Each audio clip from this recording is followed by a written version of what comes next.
दो पैसे की रोजी रोटी को कमाते थे, वो ख़त्म कर दिया इन्होंने।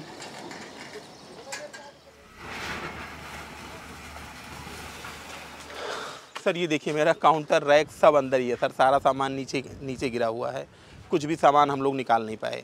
ये मैंने अभी एकदम नई दुकान बनवाई थी सर, मकान मालिक को पैसे देकर नई दुकान बनवाई थी।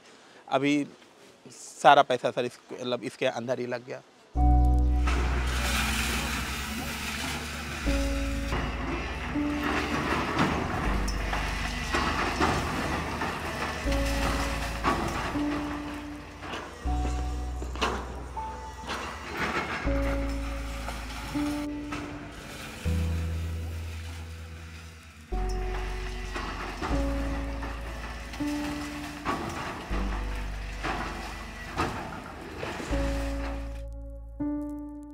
शहीद हसन खां गवर्नमेंट मेडिकल कॉलेज के नियर खड़े हैं जी। हम यहाँ मेडिकल स्टोर चलाते थे 2012-13 से। ऐसा कभी कुछ नहीं हुआ सर, जो आज देखने को मिला। ये सरकार कहती है लीगल जगह है, ये मालिकाना हक है लोगों का। हम किराएदार हैं, यहाँ किराया देते थे लोगों को।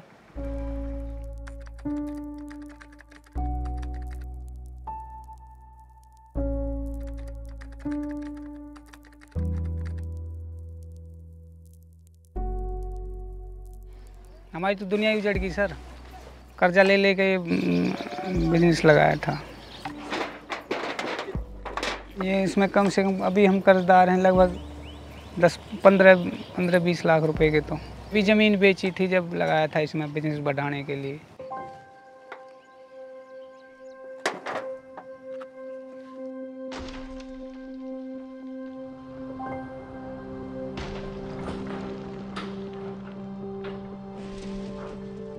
आप वो बेटा जब न्याड़ा होगा और गाड़ी पे चढ़ेगा तो हमन कमा के ना देवा था, हमन कुछ वर्कर कुछ तो देंगे हमन कमा के नहीं। अच्छा हाँ, जब न्याड़ा ही रहे वहाँ, जब कोई ना देगा, बालक छोरी छोरी भी हमारे पास है। ये ज़्यादातर मुस्लिमों की दुकानें हैं सर, कुछ हिंदू भाई भी हैं, उनकी भी दुकानें थी। बाकी सब लोग किराएदार थे, यहाँ मालिक कोई नहीं था।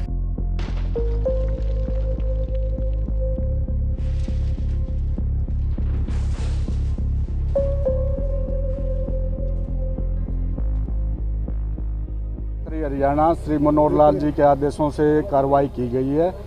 ये 2.5 एकड़ में ये इंक्रोचमेंट था और इसमें सारी ये जो भी स्ट्रक्चर थी 45 इसमें पक्की स्ट्रक्चर थी और 15 कच्ची स्ट्रक्चर थी और ये सारी अवैध निर्माण था।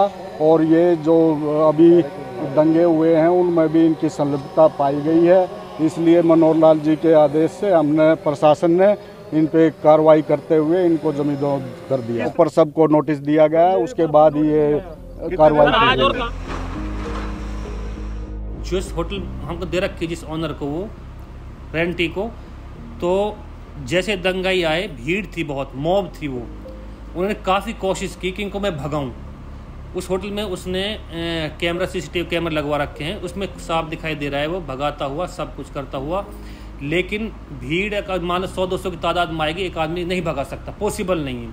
2 लड़के ये पता नहीं कहाँ से वो उनसे छुप छुपा के ऊपर चढ़ गए। मतलब पुख्ता नहीं है उसमें, विजुअल में साफ कि 2 लड़के पत्थर फेंक रहे थे।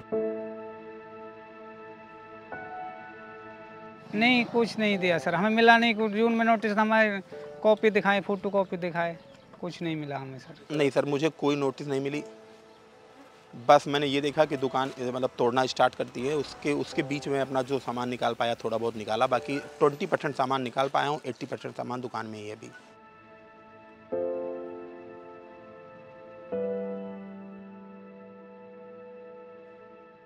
कम से कम 50 लाख रुपए का नुकसान है सर। इसमें सर मेडिसिन थी बहुत कॉस्टली, आंखों के लेंस भी थे, कर्जा ले लेके बिजनेस लगाया था।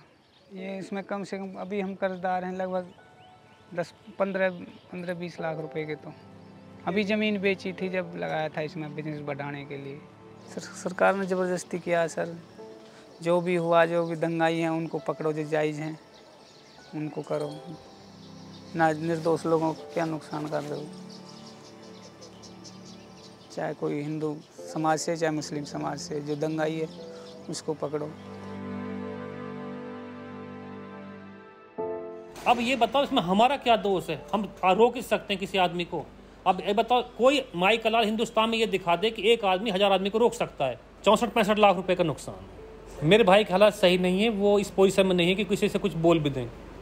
उसको हम बीपी वगैरह बहुत शूट कर गया उनको, और शुगर भी है। हमारे पास कोई इन्फॉर्मेशन नहीं थी किसी भी तरह की। हमें पता ऐसे चला जैसे कोई वहाँ निकल के जा रहे थे, सबको पता होता किसकी है माँ, किसकी बिल्डिंग है ये।